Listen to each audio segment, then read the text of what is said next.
is for business and personal growth. And today, my guest is Angel Ribo from Dallas area, Dallas, Texas, and he is the CEO Confidant. Exactly. Welcome, Thank you. Angel. Welcome. Thanks for being You bet. Of course. Thank you very much for having me, and thank you everybody who's listening to us today, David. Well, the CEO Confidant influencer, a LinkedIn strategist, international V host. What is a V host? TV host. Oh, I'm sorry. I dropped the T. Sorry. It's okay. It's fine. Yesterday, I dropped coffee all over my lap while I was recording, so I had to, the show must go on. So I just kept talking. I agree. That's funny. You were born near Barcelona, Spain. That's a beautiful place. Tell me about that. Yeah. So basically, I was born in a city which is 1 hour away from Barcelona. It's still part of that region of Catalonia that probably you're familiar with. Yes. I was born in a middle class family. I was really blessed that since very early on, since fourth grade, I started learning both English and French. And at the end of high school, I was able to, I was extremely fluent with both of them. When I chose where I wanted to go for college, I wanted to become a computer engineer. So I had to go to Barcelona with 17 years old. And actually, I have relatives all over Catalonia, let's say, in different provinces in there.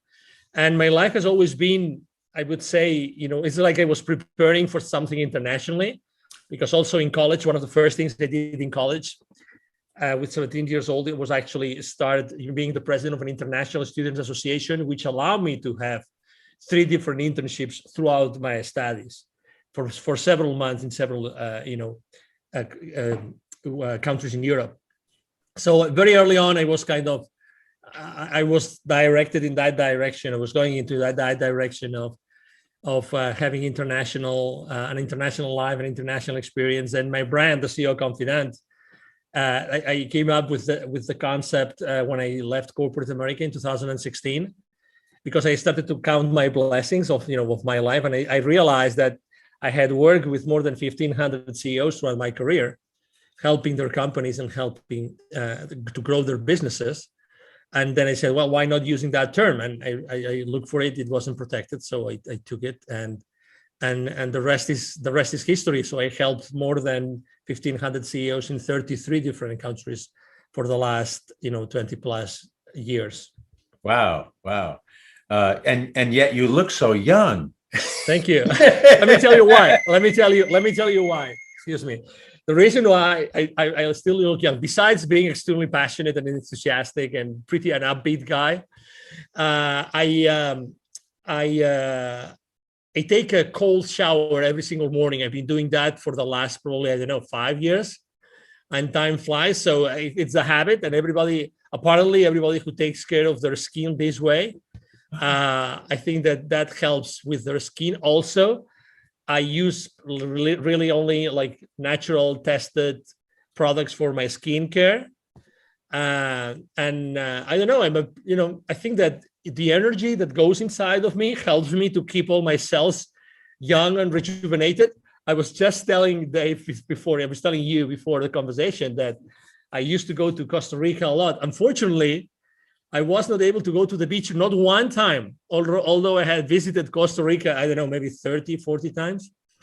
But I'm sure that I will have the opportunity to go like on a different kind of trip, and to go to one of the many rejuvenation centers and experiences that you can have in Costa Rica. Just a heads up, top secret, I'm working on a project here where I can bring in people like yourself, some CEOs, and have actually a mastermind kind of a special exclusive retreat here in Tamarindo, and they can enjoy all the amenities here in between, whether they want to go horseback riding on the beach, or snorkeling, or deep sea fishing, sailboats, or whatever they want to do in and around having some kind of a really special, unique, exclusive retreat for business owners, entrepreneurs, and people like that. If you're a praying person, you can be praying about that, because that is going to happen. Awesome. Thank you. Thank you. That's wonderful news. And obviously, anybody telling, I mean, anybody that, tells me that they would like to have an special experience, I will definitely let them know. Thank you for sharing that. I didn't know that before.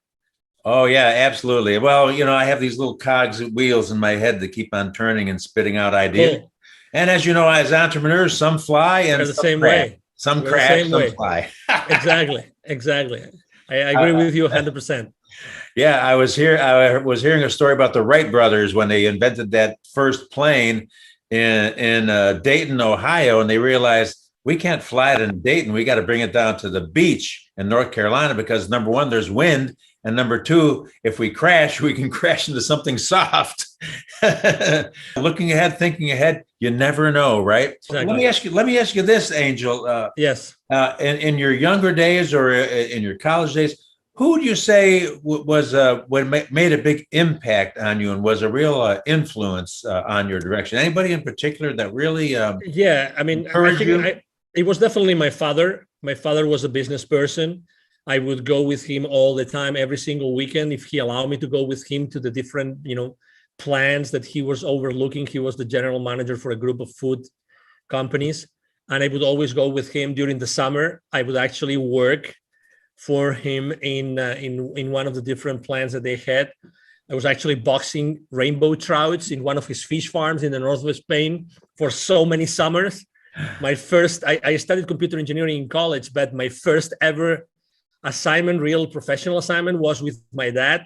He hired me to actually build a basic language, right? A basic language inventory program. So I could actually help one of their companies with the inventory, one of the fish farms with the inventory. And actually that software was written, again, coded in basic language, basic programming language, right, was there for many, many, many years. And again, keeping the inventory of every single pond and areas in that fish farm was challenging. So that was something. So definitely it was my dad, definitely by far. Yeah. Oh, that is so awesome. As my friend John Maxwell always says, leadership is influence. And so your dad was a great influence on you and Totally made a difference. Obviously, here it is years later, and it's carried through till now and affected everything you do, it sounds like. Fair enough to say? Oh yeah. Because also he's both my mom and dad still alive in Spain, despite everything that's going on in the world. Right. He actually, he's being in a good mood most of the time, his passion, his enthusiasm. I definitely inherited that from him. Like always looking at the positive side of things it's definitely something, trying to always bring, understanding and connection among different family members and people. That's always been him. Always.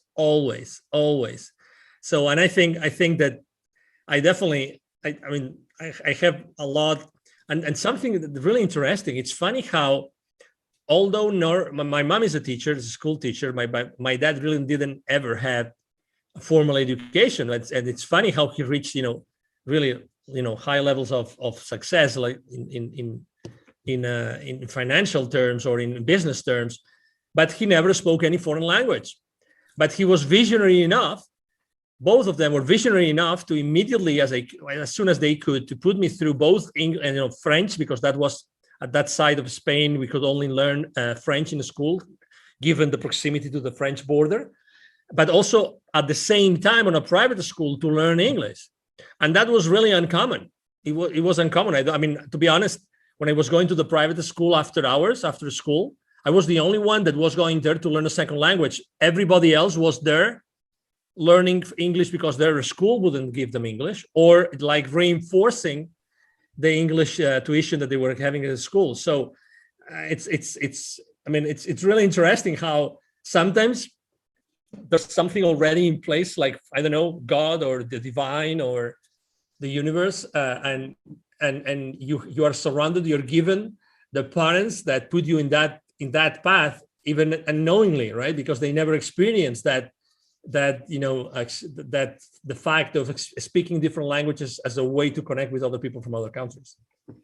Yeah, so that is amazing. Yeah, as you say, I've told people even on the street, I don't believe in coincidences. I believe in divine appointments. Totally, totally. Yeah, yeah, and like your dad, my dad was a machine shop teacher who wanted. He actually was a machinist up in Rochester, New York, at Bausch and Lomb, and wanted to. He loved education, so he finished college in his 30s and 40s and went on to teach at a technical high school because he loved education, and that passed on to me because I love that stuff. And then thinking about his influence, he passed away very young. But all of my family, all the way from my Italian grandparents on down to both my brothers and sister-in-law and everybody, all entrepreneurs, business owners that started their own businesses. So I think that rubbed off a little bit on me, maybe. I love the divine appointments concept. I really love it. I'm going to use it moving forward. Really like it. Yeah. I mean, sometimes you call it, synchronicities or serendipities. Yeah. But it's definitely, it's things that they're going to happen anyway, sooner or later. They're going to happen anyway. That's right. Connections. They're connections. Relationships come and grow out of those kinds of things. And here you had connections and relationships with 1,500 CEOs. And I don't know how connected you stay with them now or not, but I'm sure that you had some relationships that were made in that setting. Would that be a fair statement? Yes, I have relationships that I developed at that time, and also, when you start your own path, as a professional, as a consultant, in my case, I obviously I was very respectful with the companies that I had generated the business with, but at the same time, there's something which is, besides, let's say we were talking about foreign languages as a way to connect with others, right? Right. But also when you develop certain skills and you like massive action, like, the ability to continuously connect with certain people, systematically, then those abilities stay with you. Those skills are with you. So just to give you an example, obviously I decided when I left corporate America, it was going to be more persistent, more proactive on LinkedIn. I had only a few hundred connections on LinkedIn because you always think that, you're not going to need them. Had I known, I would have obviously pursued those connections much better, or more proactively. But still, I was able to create 27,000 connections. Today, I stayed over 28,000 connections, 82% of which are with senior executives in corporations. So to your point, I think that the good thing about our lives is that you develop certain skills in certain ways and abilities to do things. The good thing is that you keep on nurturing, this skill that you were able to create at some point in your life, and you are able to use it consistently in order to develop relationships. Right now, obviously, one of the main challenges, and that's why I have a large team already working with me, is nurturing those relationships I have with the people in my network.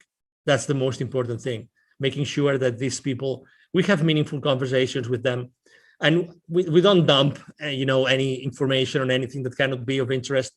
I think that right now that everything is moving like virtual and remote, it's more important than ever to be able to just exchange online the minimum amount of information, the only one which really interests whoever you are talking to. That is exactly right. I'm speaking with Angel Ribo, the CEO Confidant, and I've got a lot more questions, so don't go away. And we're not taking a commercial break either, by the way. Just I just like to pronounce your name. I used to be one of my many jobs was the afternoon news anchor, and I get my hand slapped if I pronounce names incorrectly. Quite unlike the newscasters today who don't know who they're talking about sometimes. Crazy. But Angel, thank you. So I wanted to ask you some more questions, obviously. Tell me what the focus of your business is right now these days. Yes. So I would say it's twofold. Number one, making sure that both corporate CEOs and established entrepreneurs, we help them to bridge the gap globally for expansion and exposure as a way to accelerate the growth of their businesses. That's one thing that we do consistently. So it's basically business development, help them to get clients or maybe to create distribution channels in other countries in the world. That's number one. And the number two is I have been developed. You name it very well. You use the word influence, Oh yeah. behind leadership, right? So, I read a book a few years ago that changed my life forever. It's from a Canadian author, and her name is Teresa de Grosbois, and it's about influence. And I learned that influence is really a game, and that you have to be able to play that game properly and generously and from the heart. And I think that I have been able to, humbly speaking, been able to do that. And I consider my team and myself a real, influencer on LinkedIn and other social media outlets, because we are very consistent. We are always there with particular content. It's always, positive content, trying to make sure that we are current, that we're talking to the audience that we talk to. So we use our influence, large influence, to help others have more visibility for their products and for their services. So we are actually engaging both with brands and companies in order to put their messages, their services, their products, both B2B and B2C, in front of their audiences. Those would be the two main services that we provide today. It's so much more important today that to have a focused approach rather than just kind of I was talking with a gentleman the other day on my interview, that it doesn't matter if you've got 1 million followers if they're either not your customers or your competition. If you have 10 followers that are the right people that are either your customers or your competition, then you are reaching the right group of people you want to reach, regardless of the number that you've built it to. And so that's the whole, that's what I really enjoy about LinkedIn, because I interviewed a guy in Philadelphia that's a LinkedIn expert as well. And he taught me some of these things about my profile and how to show up and how to look. And I changed it around, and I can't believe how effective that has been with the number of people viewing my profile every week, especially now contacting me through the service that you and I use for interviews. Yep. I've got bookings up through July right now. Congratulations. It's just me, just plain old Dave. So good. So tell me, what is the Board of Evolutionary Business Council? What is that? Yeah, the position. So basically, the Evolutionary Business Council is a group of around 300 transformational leaders. So they all have transformational businesses. Basically, they are B2B or B2C, in the sense that, they offer business services, they offer individual services, and they're all transformational leaders. It means that they really transform either organizations or individuals. They carry those individuals or those organizations through processes that allow them to achieve different levels of performance, of wellness, well-being, etc. So they are, again, people that they have this in common, but also they have large following. So they have large influence levels, all of them.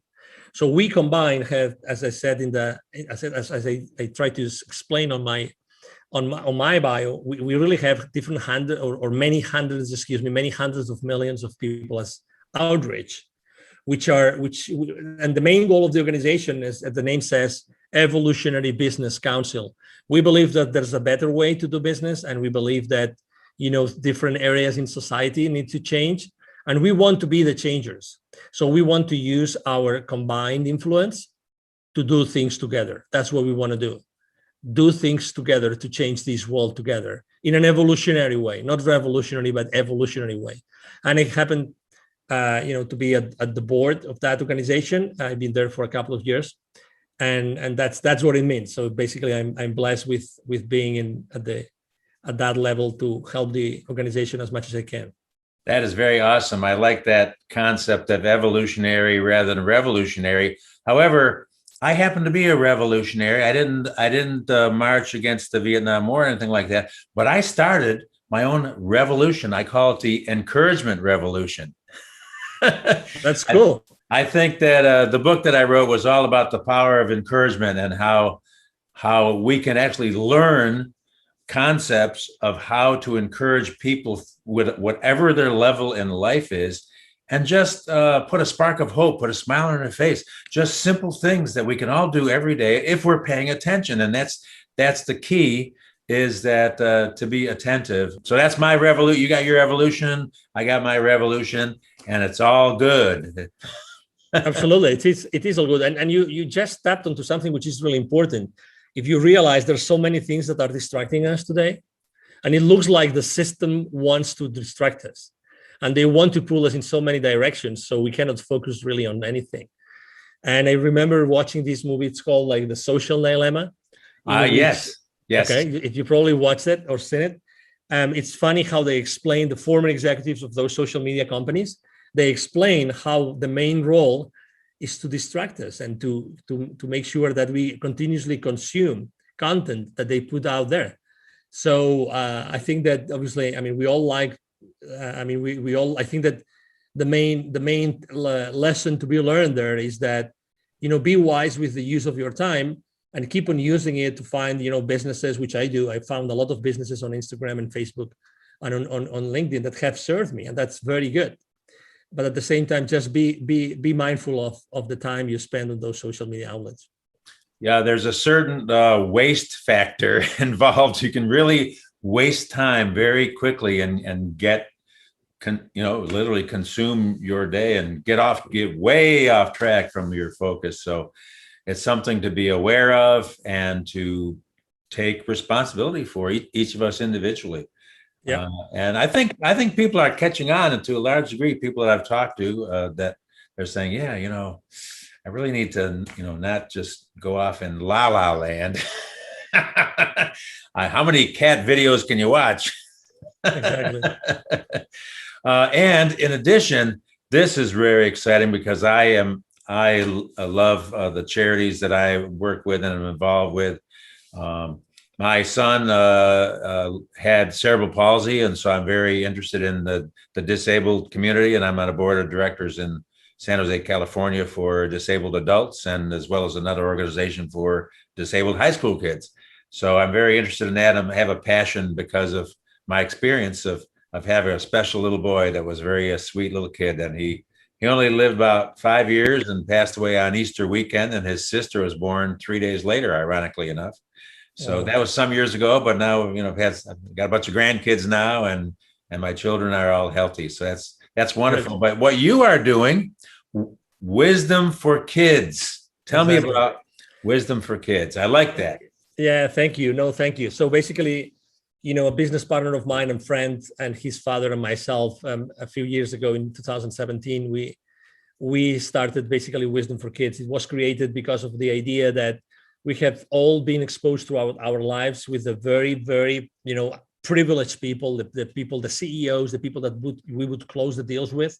And at the same time, anywhere you go in Latin America, including Costa Rica, of course, anywhere you go, there's pockets of poverty. In Latin America alone, there are 81 million kids, 81. It's like 3 times Texas. 81 million kids are living under conditions of poverty. 22 million of them don't have drinking water at home. 22 million. Okay, so we decided to create Wisdom for Kids, and what we do is we help underprivileged kids in Latin America become entrepreneurs using the local resources.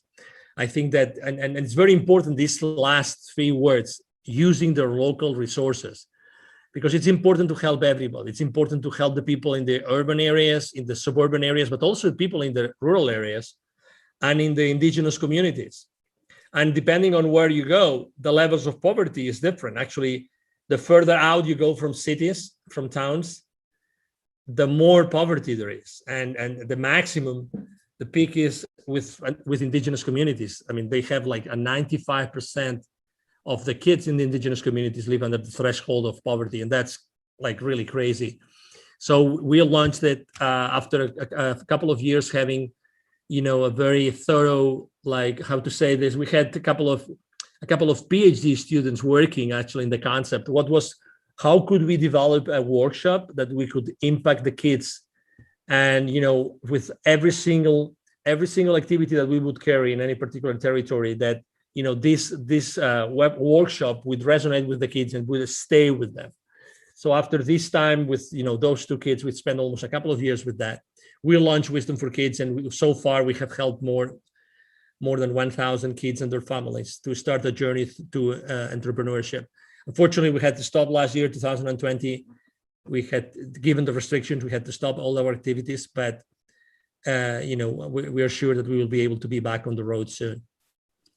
That is outstanding. And we have a similar concept at our schools that we've been building in Kenya for years amongst the Maasai tribe, is using their own resources. So we really have focused on using, even in building the little school campuses in these little villages, using local builders, local well diggers. They don't need us to come over there with our hammers and do all that stuff, and with a high unemployment rate, as well as some training for the women who have built beautiful co-ops, entrepreneur co-ops, creating things and getting these micro loans from the bank there. And it's amazing when that kind of thought process is offered and trained and shown to people. Exactly. There is a level of excitement that can happen among individuals where they can see to a degree the way out. But you hit it the nail on the head. I was just talking about hammers. You hit the nail on the head with local resources. I'm impressed with the entrepreneurial mindset of people that don't have water or electricity, but they all got cell phones. Yeah, that unfortunately, yeah. I mean, that happens, and that shows you also. I mean, we're not there to fight, right? We're not there to fight against any culture, any habit, right? It's just what it is, and actually, it's a very important point for us, which is we're not disruptors. We just go there in order to support, in order to empower the people. Yes, and to empower the people that want to be empowered, because at the end of the day, we know that even though we developed, very powerful workshops, at the end of the day, also, it's the parents who are going to decide if this kid is going to do something, the parents or the tutors, right? Because depending on the type of community, unfortunately, the families are not, let's say, properly structured. So the kids don't have the proper support. And myself, I have myself been also involved in many different initiatives regarding special education kids. So I have encountered, and you probably have done the same thing, have experienced the same kind of situations that, special needs kids of, yes, of any origin, right, when they live under the threshold of poverty, their chances of succeeding are so remote. Really, it's like, so that's why there's a specific things. And we started to partner up with other kinds of nonprofits, so that they could actually bring additional support to the areas where we go. And I just, for instance, I remember I gathered a group of kids outside an indigenous community, and I started reading them a book in English. They loved the pictures. They couldn't read in English, but I translated it into Spanish. And one of the kids that was around was next to me. He had issues with his eyesight, so he couldn't read. And you could see him, yeah. And just with a surgery, that's in a matter of weeks, he could be completely healed. So I know that his future is unfortunately challenged and jeopardized because of the origin of his family, yeah. Right? And his mother was actually literally selling, ice cream or popsicles, more ice cream, popsicles outside a particular area that was from time to time visited by tourists. So, it's extremely important that we bring awareness to what's going on in these areas, in these territories, because other people can actually help and partner up with us and do much more, so much more. Outstanding. Thank you for sharing that. Of course. How can I help you, Angel? How can I help you? Is there a website that I can refer to connect you? What can we do for you today? Yes, absolutely. The easiest way, I always try to only give like one next step, so it makes things much easier. I'm going to share my direct email address also, because it's not only like supervised by me, but also by my team, so we don't miss any message. And it's very simple. My first name is Angel, Angel. My last name is Ribo. It's 4 letters, R-I-B as in boy, O. And my email address is angel@angelribo, altogether, angelribo.com. If you write me an email there, I will be able to, direct you to do whatever you would like to do with Wisdom for Kids or with my own consulting business. Perfect. I love simplicity. Although for some reason I have 4 email addresses. I don't know what's wrong with me. Angel@angelribo.com. That's RIBO. And also, as you may or may not be aware, I always ask this question because I do. And that is, I know you did the fish thing, the trout ponds. What was the very, very first job you did when you were a kid? Anything at all? I think that, I mean, of really the first, yeah. I mean, besides the boxing rainbow trouts, Yeah. on those white boxes, so you could and pour ice on top of them so they could be sent to the local market. That was quite an experience, and I still remember how much I was being given for every single box I was boxing. That's funny. And the coding, probably after that was already when I went to college. Actually, I started to work, in Europe or in Spain particularly, things are not as structured as here in the US. So to get a job while working, it's very difficult. And I was able to actually, through a friend, to get a job in the same school, in the same computer engineering school. So I was always working at the same time. And there, what I was doing, and you will remember those old, programming, all those like Office applications, Word Perfect. Do you remember Word Perfect? Oh, yeah. Do you remember Lotus 1-2-3? Oh, yes. And DOS, DOS, Exactly. disk operating system. So I was the guru in that particular university. And in my school, I was the guru of Word Perfect. Oh, and wow. I remember I gave literally over 100, trainings to the administrative staff of the university. So I had a lot of fun. I mean, I think I've always wanted to, for money or without money, but I've always wanted to serve, and I've always wanted to like be a little bit ahead of my own game. So that's a great question, because typically we not always think about how to generate wealth, and also how to sharpen your own pencil, right? How to sharpen your own tools. So right. you systematically make, growth when you are a kid. Right now, it's a little bit different. For instance, typically I like to have my kid listen to my podcast interviews. I like to have my kid listen into my business calls. So, and again, maybe trying to follow the same model that I follow with my dad. My business is different to what my dad used to be, but still, I think that kids today need leadership. They need leadership. They need to be out of the streets. They need to be out of drugs and many other things that are happening in our world, unfortunately, today. And I'm sure that you have seen a lot of that while you were still in the US, in California, and unfortunately. So I'm very sensitive about that too. So again, I think that the earlier we can give certain responsibility levels to our kids, I think it's a great thing to do.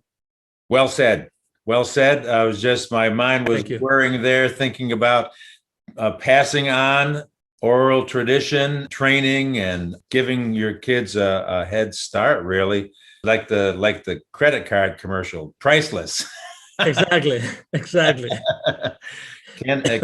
Some things, regardless of data, some things cannot be measured, and that is one of them.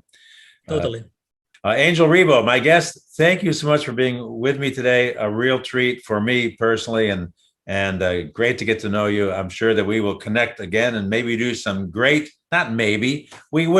we will do some great things together in the future for the benefit of all, and just keep on passing along what needs to happen, what our gift is and what we're able to do, and be just a cog in the wheel if that's what it takes. But appreciate you, man. Thank you so much for being here. Count on me, Dave. Anytime. Thank you. Thanks.